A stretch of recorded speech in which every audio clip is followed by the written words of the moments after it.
Magandang umaga po kapamilya, ito po si Father J-Boy at tayo na po at magkape at pandasal. Maaari nating isipin na isang reunion o pagtitipon-tipon ang araw ng mga patay. Ginugunita natin na ang mga minamahal nating yumao ay hindi naglaho na lamang, kundi buhay na buhay at tunay na kapiling natin sa araw-araw. Ngunit magiging makahulugan lamang ang ating paghahanda sa araw na ito kung may pananampalataya tayo sa Diyos na magpakailanman. Kapiling ng Diyos ang ating mga yumao. Sinasabi po natin na sumakabilang buhay na ang mga mahal nating yumao. Ibig sabihin, ang kamatayan para sa may takot sa Diyos ay hindi katapusan, ngunit isang hakbang tungo sa mas magandang buhay. Kung nasaan sila, tutungo din tayo doon. Dahil dito, walang naglalaho, walang namamatay.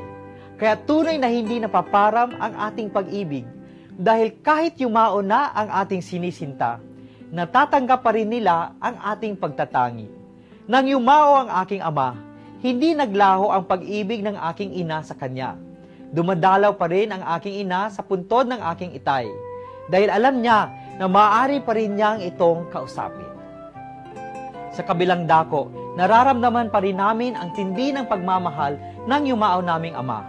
Kung nahihirapan ako sa aking buhay pari, nananaginip ako sa kanya, hindi niya ako pinapabayaan.